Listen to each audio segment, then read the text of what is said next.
But you see, in Keir Starmer's Britain, if he put something intemperate on Facebook after a couple of glasses of wine, he would have gone to prison. And that's the mess we're in. What is happening to the justice system in Britain? Nigel Farage is sounding the alarm, and Ricky Gervais is weighing in with outrage of his own. Farage calls it the mess we're in, violent crimes walking free while Facebook posts land others in prison. Is this really justice, or has Britain lost its way? In a recent episode, Farage lays bare shocking inconsistencies in riot-related sentencing, revealing a system under pressure. Gervais, on the other hand, reflects on kindness, decision-making, and what it takes to fix society. Let's uncover the truth behind these headlines and ask, can the UK really afford to let this slide? Nigel Farage has never been one to shy away from controversy. This time he's hitting out at what he calls the glaring injustice in how Britain handles law and order. The focus? Riot sentences that seem to defy logic. He paints a stark picture. Britain is a place where violent offenders get a slap on the wrist, but a poorly thought out Facebook post can land someone in prison. Speaking with frustration and disbelief, he recounts a personal incident that exemplifies what he calls a broken system.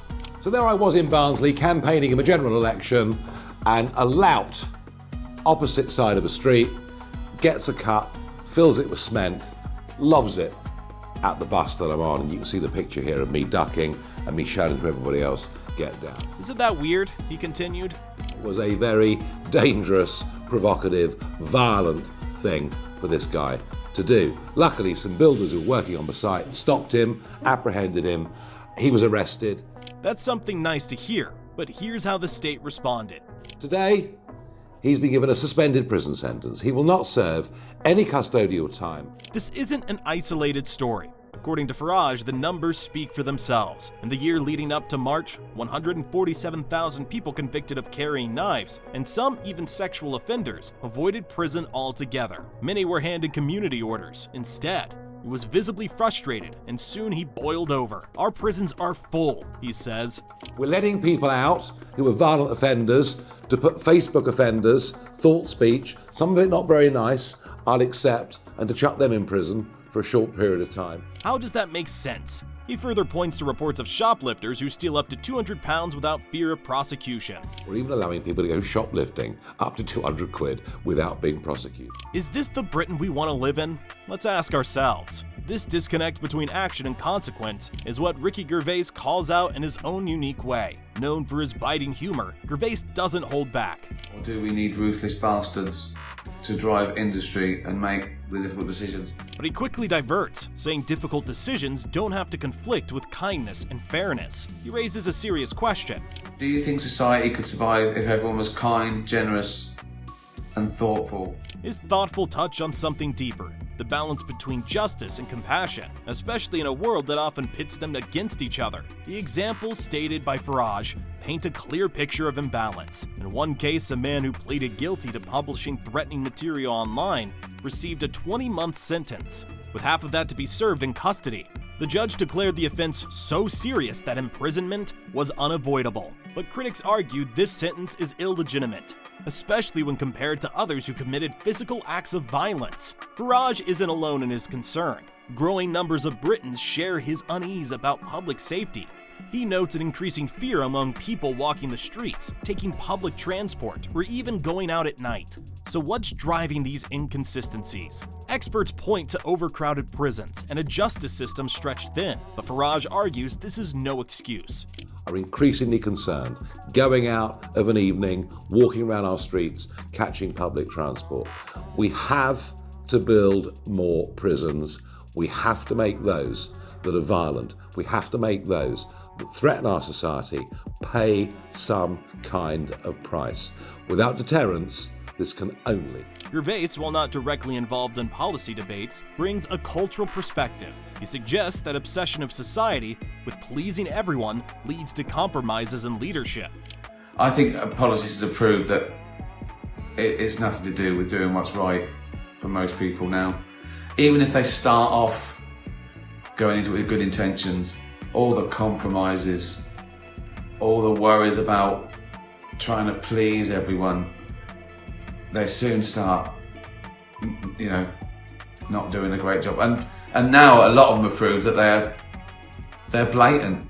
They're in it for themselves. Farage's critics may dismiss his views as alarmist, but the numbers are hard to ignore. With rising crime rates and limited resources, the justice system faces a tough balancing act. Should it prioritize violent offenders or clamp down on hate speech and online abuse? For Farage, the answer is clear. Violent crimes have to come first. He insists he believes in restoring faith in law and order by building more prisons and enforcing stricter penalties for those who endanger others. Without it, Britain risks spiraling into chaos, he warns. Before we continue, let's ask you. Do you agree with Farage or Gervais? Should Britain prioritize violent crimes over online offenses, or is hate speech just as dangerous to society? I'm curious to hear your thoughts in the comments below. Let's continue with the debate. Farage's campaign for justice reform has sparked outrage and support in equal measure. Critics accuse him of oversimplifying complex issues. They argue that hate speech, particularly in times of unrest, can lead to real-world violence. Farage counters this by saying intent and impact must be weighed carefully. For Gervais, the debate extends beyond legal systems. He reflects on the darker instincts of humanity, suggesting that societal violence has roots in survival mechanisms. We didn't have the tools, did we, to defend ourselves. So we had to come up with cunning, evil fucking ways to catch stuff and eat it. So, but I think naturally we probably are generous and nurturing too, you know. Yet he believes kindness and nurturing are just as natural.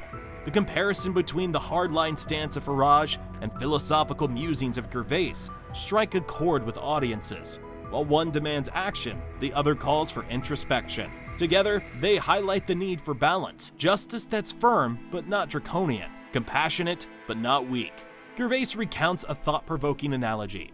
It's kind to decide to put down a suffering pet. He says, it's a terrible decision, but it's the right one. Similarly, society must make tough choices to ensure safety and fairness for all. Farage wraps up his argument with a powerful call.